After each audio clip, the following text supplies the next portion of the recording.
જાફરાબાદ તાલુકાના ટીંબી ગામે સેવા સેતુ કાર્યક્રમનું આયોજન કરવામાં આવ્યું। આ કાર્યક્રમમાં ધારાસભ્ય હીરાભાઈ સોલંકીએ હાજરી આપી હતી।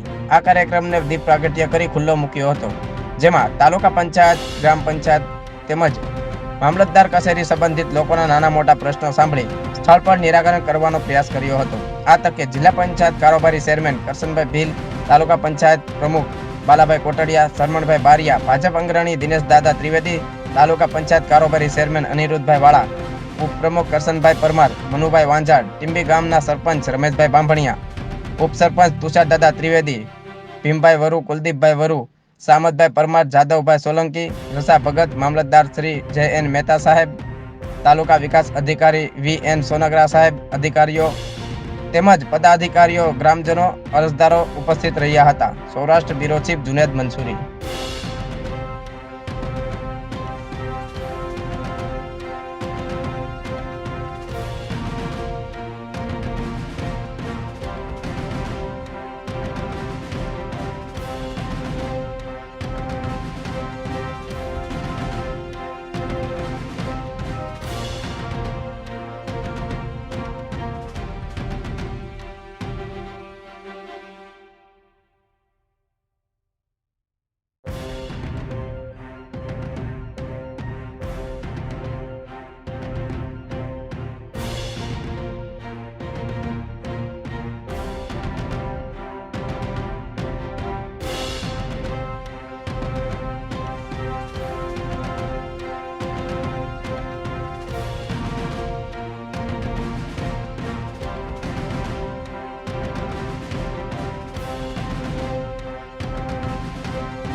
ટીંબી મુકામે સેવા સેતુ કાર્યક્રમ જ્યારે આયોજન થઈ રહ્યો હોય ત્યારે સરકાર આપના દ્વારે દરેક અધિકારીઓ જ્યારે આવા નાના મોટા પ્રશ્ન જે ગામડાના છેવાડાના માનવી સુધીના પ્રશ્નોનું નિરાકરણ થાય એ હેતુથી સેવા સેતુ કાર્યક્રમનું આયોજન ટીંબી ગામમાં આજે થયું છે।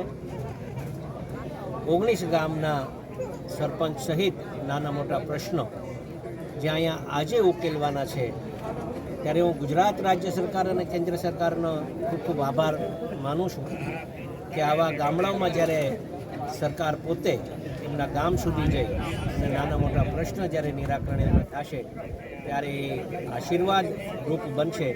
ત્યારે આજે આ ગામના નાના પ્રશ્નો અમે સાંભળ્યા છે અને એનું નિરાકરણ અહીંયા થઈ જાય એ હેતુથી આ કાર્યક્રમનું આયોજન કર્યું છે। ત્યારે હું ગુજરાત રાજ્ય સરકારનો ખૂબ ખૂબ આભાર માનું છું। આપનું નામ? હું દીપકભાઈ ટાક અને મારી સાથે આવેલા બલદાણિયાભાઈ, અમે હાલમાં સેવા સેતુ કાર્યક્રમ ટીંબીની અંદર 9મા તબક્કાની અંદર ઉપસ્થિત થયા છીએ। રાજુલા મામલતદાર ઉપસ્થિતિ અમે આવ્યા છીએ। આજે જાહેર જનતા અને મતદારોને ઈવીએમના માધ્યમથી કઈ રીતે મતદાન કરવું એ માટે બેલેટ યુનિટની અંદર ડેમોન્સ્ટ્રેશન દેખાડવામાં આવે છે। ઉપરાંત કોઈ મતદારને કઈ રીતે ખાતરી થાય કે આ મત અમે જે ઉમેદવારને આપ્યો છે એને જ મળે છે કે અન્યને મળે છે, એની એક શંકાનું સમાધાન અને ચોક્કસ ખાતરી કરવા માટે વીવીપેટના માધ્યમથી મતદારને જે ઉમેદવારને મત આપ્યો છે એનું સ્ક્રીન ડેમોન્સ્ટ્રેશન દ્વારા ખ્યાલ આવે કે વીવીપેટની અંદર જે ઉમેદવારને મત આપ્યો છે એ જ ઉમેદવારની નામ અને ચિહ્નવાળી ચિઠ્ઠી અંદર એમને દેખાય છે, પ્રિન્ટ દેખાય છે અને ઉમેદવારને અને મતદારને ખ્યાલ આવે કે ખરેખર મત કઈ રીતે આપવો, કેવી રીતે આપવો અને ખરેખર આ એક નિષ્પક્ષ ચૂંટણી પંચનું એક આ કાર્ય છે। ધન્યવાદ। આજનો શું કાર્યક્રમ? મારી સાથે વિજયભાઈ સોનગરા, સેવા સેતુ પ્રથમ સેવા સેતુ ટીંબી ગામે એનું આયોજન કરેલું છે અને સાથે 9 ગામડાઓ સમાવિષ્ટ કરેલા છે। 8થી વધુ વિભાગની જે કાંઈ પણ નાગરિકલક્ષી સેવાઓ છે તે આપણે લોકોને ઘર આંગણે મળી રહે તે માટે કુમાર શાળા ટીમ્બી ખાતે આ સેવા સેતુ